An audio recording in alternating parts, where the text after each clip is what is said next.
Paul's advocacy for celibacy and marital fidelity in 1 Corinthians 7:7-10.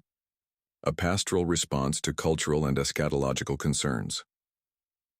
In 1 Corinthians 7:7-10, the Apostle Paul articulates a nuanced position on marriage and celibacy, advocating for the spiritual advantages of singleness while simultaneously upholding the sanctity and permanence of marriage. His teachings reflect both pastoral sensitivity to the Corinthians' immediate struggles and an eschatological urgency rooted in the belief that the time is short. View 1 Corinthians 7:29. Paul's preference for celibacy arises from its potential for undivided devotion to the Lord, per Cor 7:35. Yet he firmly prohibits divorce for believing spouses, VV 10:11, emphasizing marital commitment as a divine ordinance. This dual emphasis likely responds to Corinthian ascetic tendencies, sexual immorality, porneia, and misconceptions about Christian freedom, providing a balanced ethic that prioritizes holiness, self-control, and relational stability in light of Christ's imminent return. 1. Paul's personal preference for celibacy, v. 7. Paul presents celibacy as a spiritual gift, charisma, that enables focused service to God, though he acknowledges it is not given to all.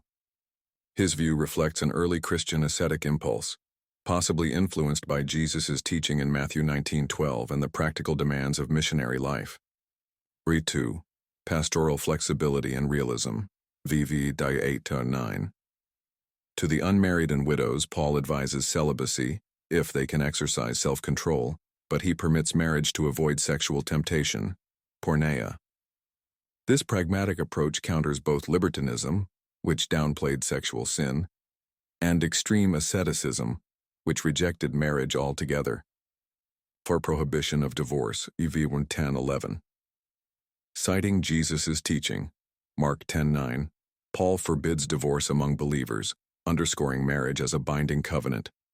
His exception for separation without remarriage addresses spousal abandonment or abuse, implied later in VV 12:16, showing pastoral nuance.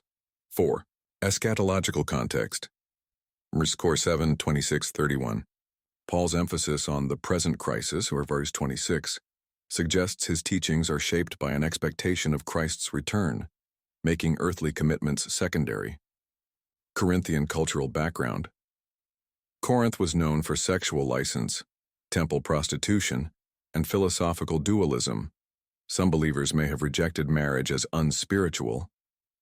Paul's directives counter both extremes, promoting a holiness ethic that honors the body, Foreign Cor 6:18-20, while valuing relational integrity, theological, to align the Corinthians with Jesus' teachings on marriage and God's creative design, Gen 2:24. Pastoral. To prevent sexual immorality and marital instability in a morally chaotic environment. Missional. To free believers for undivided devotion to God's work in a critical historical moment.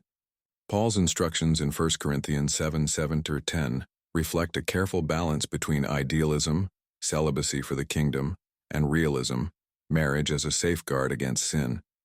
His position is not a rejection of marriage, but a reorientation of priorities in light of the gospel's demands and the urgency of the eschaton. This passage remains a vital text for discussions on Christian singleness, marriage, and ethical discernment in transitional times.